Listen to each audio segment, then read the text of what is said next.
Sir నిన్న DK Shivakumar గారు చంద్రబాబు గారు భేటీ అయిన నేపథ్యంలో విమానాశ్రయంలో వాళ్ళు పక్కకి వెళ్ళి ఏదో మాట్లాడుకున్నారు. ఆ మాటలు ఇప్పుడు సర్వత్రా చర్చనీయాంశంగా మారింది. ఆ అంశం కూడా అందరి నోట్లో వినపడుతూ ఉంది. ఇప్పటి వరకు ఇటు ఎన్డీఏ కూటమితో కానీ అటు ఇండియా కూటమితో కానీ చంద్రబాబు గారు తెలుగుదేశం పార్టీ లేవు. కానీ భవిష్యత్తులో వారు చంద్రబాబు గారు ఇండియా కూటమి వైపుగా అడుగులు వేయబోతున్నారు అంటూ ఒక వార్త ఇప్పుడు సోషల్ మీడియాని షేక్ చేస్తూ ఉంది. ఏంటి సార్, నిజంగా చంద్రబాబు గారు భవిష్యత్తులో ఇండియా కూటమి వైపు అడుగులు వేయబోతున్నారా? మోదీ గారికి చెక్ పెట్టేటువంటి ప్రయత్నం చేయబోతున్నారా? అసలు తెర వెనుక ఏం జరుగుతుంది అంటే ఏం చెప్తారు సార్? కలెక్టర్ జానకి అని ఒక సినిమా గుర్తొస్తుంది. పాత సినిమా, చిన్నప్పుడు మా అమ్మ తీసుకెళ్ళింది. కలెక్టర్ జానకిలో జగ్గయ్య జమున ఉంటారు. సరే, వాళ్ళది వేరు వీళ్ళు వేరు. వాళ్ళు అక్కడ లవర్సు, గ్యాప్ వస్తుంది, విడిపోతారు, ఎవరి పెళ్ళిళ్ళు వాళ్ళు చేసుకుంటారు, వాళ్ళు గుళ్ళో గెలుస్తారు. జగ్గయ్య జమున జస్ట్ దైవ దర్శనం కోసం వస్తారు. పాత ప్రేమికులు కాబట్టి మామూలుగా ఏంటి నా పలకరింపుగా నవ్వుకుంటారు. ఆమెను చూసి ఈయన నవ్వుతాడు, ఈయన చూసి ఆమె నవ్వుతాడు. ఈలోపు అక్కడ నాగభూషణం చూస్తాడు ఆ సీను. నాగభూషణం, రాజబాబు ఇక ఆ ఊరంతా చిలవల పలవలుగా దాన్ని వ్యాపింపజేస్తారు. ఏది అసలు వాళ్ళిద్దరు లేచిపోయారు అన్నట్టుగా చెబుతారు. ఏది జగ్గయ్య జమున అంటే డీకే శివకుమార్ నేను చంద్రబాబుని నేను అలా పోల్చాను అనుకోబాక. అంటే వాళ్ళు లవర్స్ ఒకప్పుడు, వీళ్ళు లవర్స్ అని కూడా మనం అనటానికి వీలు లేదు. ఏది డీకే శివకుమార్ కర్ణాటక రాష్ట్ర డిప్యూటీ సీఎంగా ఉన్నారు, పిసిసి ప్రెసిడెంట్గా ఉన్నారు. 14 ఏళ్ళు ముఖ్యమంత్రి చరిత్ర చంద్రబాబుది. చంద్రబాబు ఇక్కడ కాదు, ఎక్కడ ల్యాండ్ అయినా అతని చుట్టూ జనం చేరుతారు.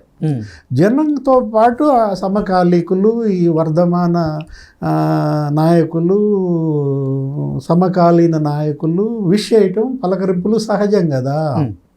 ఇప్పుడు ముఖ్యమంత్రి కావాల్సినాడు డీకే శివకుమార్. అవును, ఆల్రెడీ ముఖ్యమంత్రికే ఒక బెంచ్ మార్క్ పెట్టినాడు చంద్రబాబు.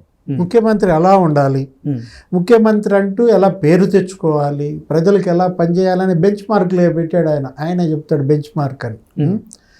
మరి బెంచ్ మార్క్ సీఎం దగ్గర ఇన్కమింగ్ సీఎం కొంచెంసేపు మాట్లాడతారు కదా, విష్ చేసుకుంటారు కదా. ఇప్పుడు కొన్ని సలహాలు అడిగి ఉండొచ్చు. జగ్గయ్య జమున ఇన్సిడెంటే.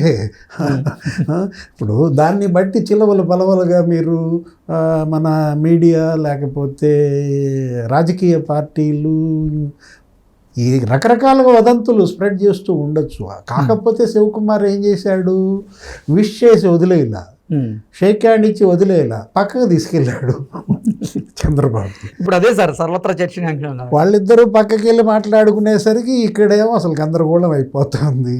అది కూడా ఎంతసేపు, ఫ్యూ మినిట్స్ అన్నమాట, చాలా తక్కువ సమయం వాళ్ళు మాట్లాడుకున్నది కూడా.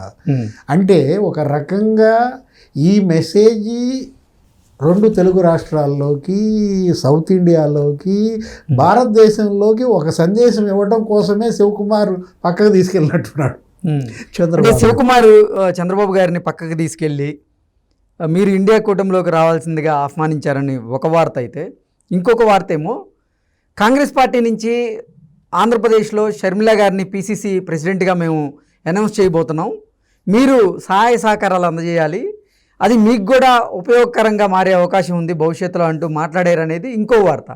అసలు ఏంటి సార్, రకరకాల వార్తలు పుకార్లు షికారులు చేస్తున్నాయి. కెమిస్ట్రీ ల్యాబ్కి వెళ్ళావు ఎప్పుడన్నా? ఇప్పుడు అక్కడే టెస్ట్ ట్యూబ్లు ఉంటాయి. ఒకటి ఎర్ర కలర్ రంగులో ఉంటుంది, ఒకటి తెల్ల రంగులో ఉంటుంది, ఒకటి బ్లూ కలర్లో ఉంటుంది. మనం ఉంటాయి కదా అవన్నీ కూడా, పొటాషియం పర్మాంగనేట్, ఇవన్నీ కూడా రకరకాల కలర్స్లో. ఆ టెస్ట్ ట్యూబ్ చూడంగానే మనకేమనిపిస్తుంది, పక్క సింక్లోకి వెళ్ళి ఇట్లా పోయి బుద్ధి అవుతాయి. కొన్ని పొంగుతాయి, కొన్ని లెగుస్తూ ఉంటాయి, కొన్నేమో మామూలుగా ఉంటాయి. ఆ కాన్సంట్రిక్ దీన్ని బట్టి.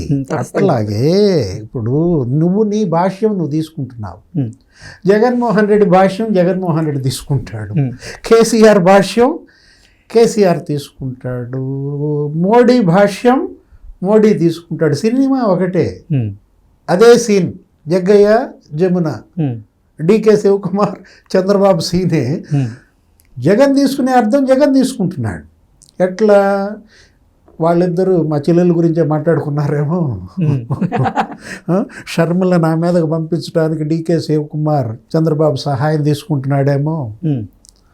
చంద్రబాబే డీకే శివకుమార్ ద్వారా చెల్లిని నా మీదకి బాణం వదులుతున్నాడేమో. అతని కంగారు అతని బేజారు అతను అనమాట.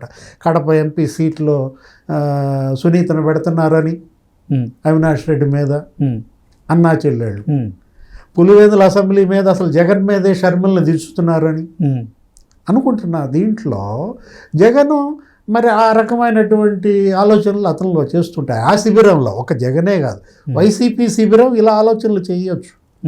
అట్లాగే తెలంగాణలో ఇంకొక ఆస్పెక్ట్, తెలంగాణలో రేవంత్ రెడ్డి ముఖ్యమంత్రి అయ్యాడు. రేవంత్ రెడ్డి అంటే ఎవరు? చంద్రబాబు శిష్యుడు, అంతే కదా. చంద్రబాబుని ఒక మాట కూడా అనడు కదా. ఎన్నోసార్లు అనేక మంది తెలుగుదేశం పార్టీని వదిలి వెళ్ళిన ప్రతి ఒక్కళ్ళు చంద్రబాబుని నిందించిన వాళ్ళే తప్ప తిట్టిన వాళ్ళు ఇద్దరు ముగ్గురే. ఎవరు? సీతక్కను రేవంత్ రెడ్డి. ఇప్పుడు మరి ఇక్కడ తెలంగాణలో ఎలా కంగారు పుడుతోంది, తెలంగాణలో ఎలా బేజారు పుడుతోంది ఆ సీన్ చూసి.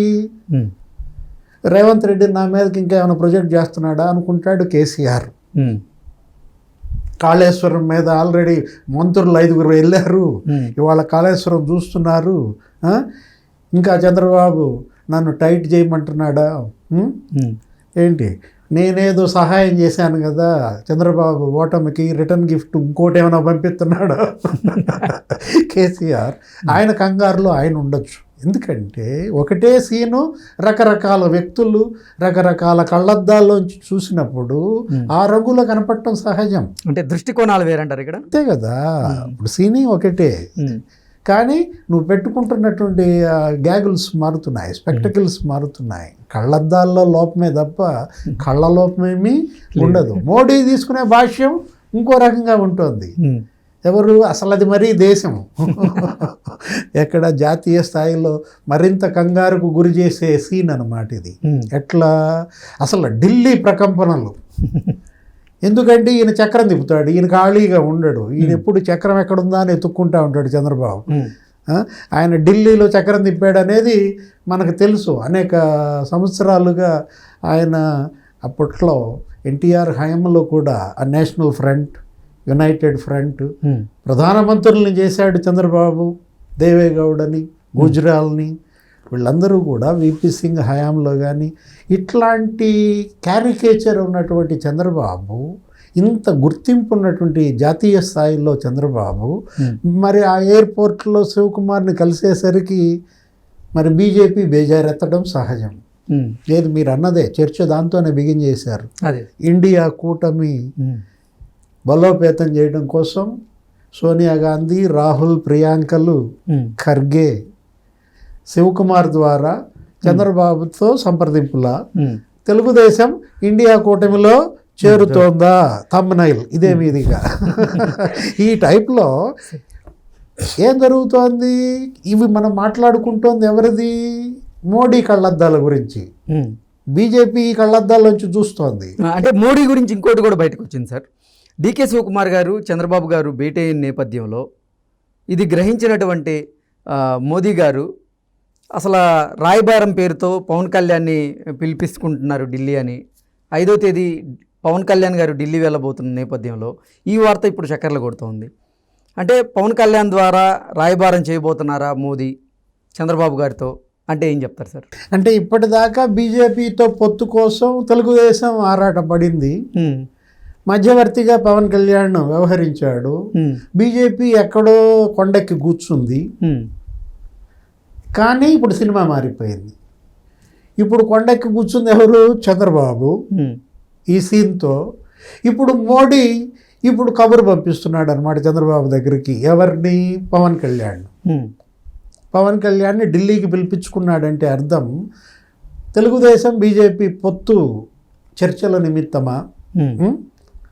ఇవన్నీ కూడా అనేక రకాలైన రానున్న ఎన్నికల్లో ఇప్పటికే టీడీపీ, జనసేన అక్కడ పొత్తు ఖరారు చేసిన నేపథ్యంలో భారతీయ జనతా పార్టీ కూడా వాళ్ళలో కలిసే అవకాశం ఉంది అంటూ కూడా గతంలో కొన్ని వార్తలు వచ్చాయి.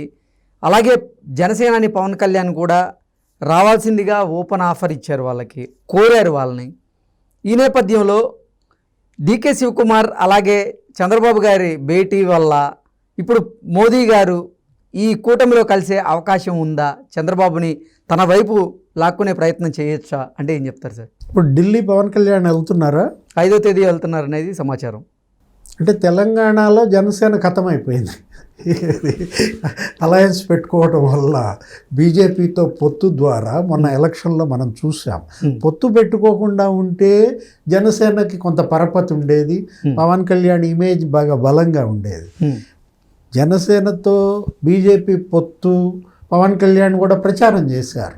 మోడీ సభల్లో పవన్ కళ్యాణ్ కూడా పాల్గొన్నారు. ఈ పరిస్థితుల్లో ఏం జరిగింది? మొన్నటి ఫలితాలు ఎలా వచ్చాయి?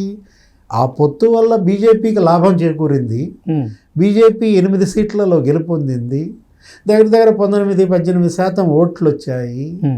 తర్వాత ఒక 19 సీట్లలో 2వ ప్లేస్లోకి వచ్చింది. తెలంగాణలో వేళ్ళు నూకుంది ఏది? బీజేపీ. కానీ ఖతమైంది ఎవరు? దెబ్బతింది ఎవరు? జనసేన, పవన్ కళ్యాణ్. మళ్ళా ఈ ఎపిసోడ్ అక్కడ రిపీట్ అవుద్దా? ఎక్కడ? ఆంధ్రప్రదేశ్లో. ఆంధ్రప్రదేశ్లో బీజేపీ, తెలంగాణలో బీజేపీ జనసేన మింగేసింది. ఇప్పుడు ఆంధ్రప్రదేశ్లో బీజేపీ వచ్చి మరి జనసేన తెలుగుదేశం అలయన్స్ని మింగేస్తుందా? అంటే 2 తెలుగు రాష్ట్రాలలో కూడా బీజేపీ ఎంత దూరం అయిందనేది ఇక్కడ మనకి కనపడుతోంది. తెలుగు రాష్ట్రాలకి నష్టం చేకూర్చిన అంశంలో రాష్ట్ర విభజనను మనం తీసుకుంటే A1గా కాంగ్రెస్ని అంటాం, A2గా బీజేపీని అనేవాళ్ళం. ఏది? ప్రథమ దోషి కాంగ్రెస్ పార్టీ, 2వ దోషి బీజేపీ. ఇప్పుడు కాంగ్రెస్ చేసిన నేరం కప్పెట్టేశారు. కాంగ్రెస్ నేరం ఇప్పుడు ఎవరు ఆలోచించట్లేదా? ఫోన్లు ఏటో కూడా చచ్చిపోయారు. వాళ్ళు ఇంకా ఏదో ప్రత్యేక హోదా అయ్యన్నా ఇచ్చారు, వీళ్ళు అది కూడా ఇవ్వలేదంటే ఇప్పుడు మారింది ఆ సీన్ కూడా. A1 A2లు మారిపోయాయి. ఇప్పుడు A1 బీజేపీ ప్రత్యేక హోదా ఇవ్వలేదు అన్న కసితో ఆంధ్రప్రదేశ్ బీజేపీ మీద రగిలిపోతుంది. అవును. ఆంధ్రప్రదేశ్కు జరిగినటువంటి నష్టం కాంగ్రెస్ చేసిన దానికన్నా గత 10 ఏళ్లలో బీజేపీ ఎక్కువ నష్టం చేసిందనేది బలంగా ముద్రపడింది. ఈ పరిస్థితుల్లో బీజేపీ మరి తెలుగుదేశం జనసేనతో పొత్తు పెట్టుకుంటే అది ఆ 2 అలయన్స్కే కొంత ఇబ్బంది అనే చర్చ కూడా నడుస్తుంది. చూడాలి మనం ఏం జరుగుతుందో. Okay sir, thank you so much. నమస్తే.